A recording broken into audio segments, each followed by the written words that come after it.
So, Nikki, what does it really feel like to see someone else holding your book? Do you know, Kim, it's completely surreal. Um, you know, only a few days ago the books arrived, and I was right here in this apartment with Emily Gower, my publisher, and she said, "Close your eyes," and then she put that book into my hands. And can you imagine? I've been writing it for 4 years, and just suddenly see it in print. It was just the most overwhelmingly wonderful, exquisite moment. I mean, we were both jumping up and down. It was just like giving birth for the first time. And it's still actually surreal because you're actually one of the first people that's nearly read it. I think you're nearly at the Mm. end of it, aren't you? And that's kind of like, well, I wonder how it's going to impact people. What will they think? What experience will they have? You know. Well, you're very raw and wonderfully direct. Oh, thank you. And one of the questions I wanted to ask you was, how did you come to the decision to be so explicit? Um, well, the universe kind of guided me to write this book. I had three significant people in my life, which I won't go into the whole depth of that now, but all three of them prompted me to write a book in the space of 3 weeks, and I thought this is a sign. Um, what kind of book I was to write wasn't clear. I mean, I knew it was going to be about voice work and sound and chanting, but the angle in which I would write the book, I remember just sitting down and meditating on it. And first of all, I thought, is it supposed to be a how-to book? And that didn't really resonate with me. That I didn't feel I had much to say in that respect. But what I did want to say and want to share is that actually this practice of chanting saved my life. Yeah, I was going to say, I mean, I can't see you as a how-to writer. It's not really how you function. It's not my bag, really. But I Yeah. think, given that we only have a limited amount of time in this situation, and I hope we can have much longer to explore this. But there are certain very key things. One of the things that I love about this is a book that can change people's lives. This is a book that can really touch people. Oh, thank you. And one of the most significant is that I think there are a number of groups of people that it will reach out to. So one of my questions is, what part did this practice, if any, play in your transition from gutter to peak? Well, much of my early life, particularly in my 20s, I was in what is sometimes described as a dark night of the soul. I didn't know that's what it was at the time, but it's like I was insatiably searching for connection. I didn't know, again, that was what I was searching for, but there was something inside that was missing. And I went the route that many, well, thousands of people go, which is through the pursuit of alcohol and drugs. And for a while, that was like a temporary band-aid. However, the perilous thing with seeking yourself through those external addictive behaviours is that eventually you go into a spiral down. And around about 26 years old, I was spiraling down fast. And if you believe that there's a grace in this world, the power of grace touched me then. I was very, very blessed to come in connection to a path where chanting was very much at the forefront, and it was a practice that I fell in love with. And at that particular time, I was an out-of-work actor, and I was working in a delicatessen making samis, and I had a beautiful recording of a chant, and I decided put that cassette on in those days in the 80s. Mm-hmm. And as I chanted with it, it started to have a profound effect. I began to awaken, essentially. You know, all the great teachers of wisdom from the East, they talk about this inner awakening. Well, in most traditions, there's a reference to this awakening that happened.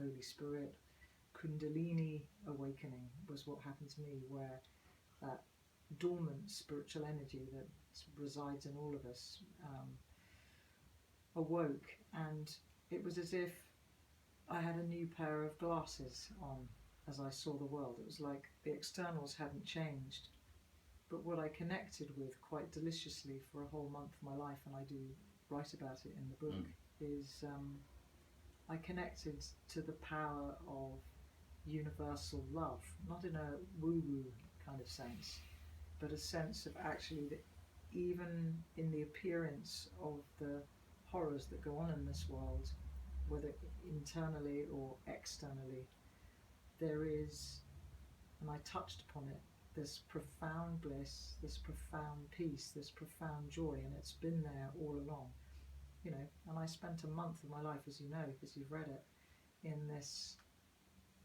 exquisite experience, and sometimes very challenging, because at the same time, you know, I have a big ego like most human beings have, so it was like I was dealing with the two parts of myself, the ego that, you know, was saying, don't you dare emerge from under your duvet, and then this beautiful expanded voice that was saying, you know, you are at one with everyone, and the power of love is what we're all here to discover. We're actually down here on earth to discover the language of love. And becoming relevant, chanting has been my constant companion and friend for 25 years. You know, I haven't drunk a drop, thank God.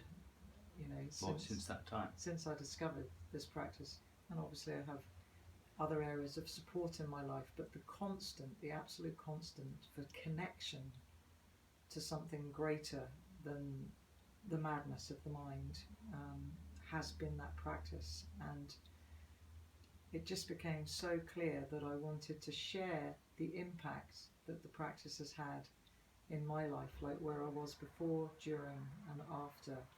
And I give the opportunity throughout the book for the reader to jump on the chanting train themselves. So in other words, they have the opportunity to download tracks that I've recorded to chant along with and to discover for themselves, because the how-to, in a way, would be way too intellectual. This is such an experiential practice. I can share that, absolutely, yeah, from the work that we've done together. But for people who are in the midst of addiction, who are really suffering, yes, what can you say about that transition? Are you saying that that transition is not possible without a practice like this? I think, I mean, I have to be very, very careful here to, you know, somehow give a diagnosis or an absolute paramount solution to somebody who's facing the perils of addiction. All I can say from my own experience of chanting every day, no matter what, that practice lifts me out of the darkness of So that still visit you? the addictive thinking. Well, the thing is with addiction, you don't cure it, but there is a daily reprieve possible of peace of mind, provided one maintains a connection to a sense of one's own core, one's own spirit. You know, when you connect inside, then the desire, you know, to use something externally to be at peace dissolves. You know, so I'm very, very clear that it's really important to have that connection on a daily basis to so something. You swap addiction almost? Yeah, in a way. In a way, yes. But you see, I think, you know, all addicts are actually seeking the spirit, but the spirit in the bottle. You know, so it's a great question that every addict is asking, like, where am I going? Who am I? There must be something greater than this. Every single Because you still person. work with them, don't you? Well, and what I've seen, yeah. I mean, I have one of the fruits of all of this is that I now have had the extraordinary privilege to work with hundreds of addicts over some 13 years, you know, at the Priory Hospital and more recently at Start to Stop. And it's just amazing to share this practice with them and to see their lights switching on. And you see people come off. I see people finding relief within each 24-hour period when they chant.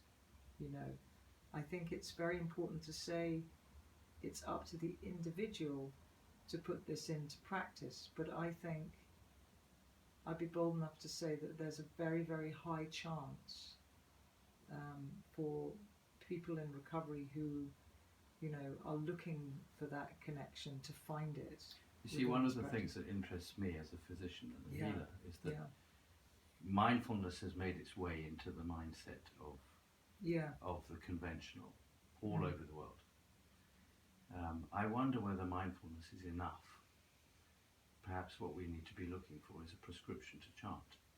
Well, you know, that a GP can prescribe it. I mean, are there people? Can you train people? Well, I think, you know, in India, for example, a lot of addiction is treated through the power of recitation of mantras, because mantras brings balance into the mind. You know, addiction is essentially a thinking disorder, not a drinking disorder. So it's the thinking that needs to shift. So therefore, if you're chanting a soothing mantra that brings waves of equilibrium into the way that you're viewing life, then you stand a better chance of not getting drunk that day. You know, and it is a one day at a time thing. And I think it's important to say that chanting becomes a part of whatever else the addict might be doing to attain it's chemistry too, isn't it? Recovery on a daily basis. You know, I think connection is the essential ingredient. You know, a connection to a power greater than self. And I feel, from my own experience and from the hundreds of addicts that I've worked with, chanting is an incredibly beautiful and powerful and transformative way of finding that connection. Would you say, having gone through all that and suffered what you suffered, that that's what it was all about? It's, yes, I mean, for those kind of, from looking at life from the mystical point of view, I think that probably comes through in the book. I'm very, very clear that there are no mistakes, there are no accidents. Nothing in the bigger picture has gone wrong. That, you know, I do believe that we're all here evolving through very specific experiences, that we grow, and through what we grow through, we're then able to be of service to others because we've already been there. At this point, having just published your first book and having global recognition for the work that you do, what is it that you most now want to achieve? When you come to the end and you look back over your life, what is it you want to have done with all of this? I think, you know, I refer in the early part of the book, when I was a child, I used to go and sing in the woods at the back of my friend Sebastian's house. And in those days I didn't know chants. I knew songs that made me happy from musicals that I'd seen, but I would be on my own singing, and I would imagine people coming from everywhere and joining, and that the world being one symphony of joy coming together in one sound, and that ecstatic release of just like, here we all are, you know. And I feel, before I leave this earth, whenever that is, I would love to be there on that day when that happens, where for one moment the whole world goes, yes, through the sound, you know. That would be an amazing experience. Well, I'll drink to that. Thank you, Kim. Thank you, Nikki.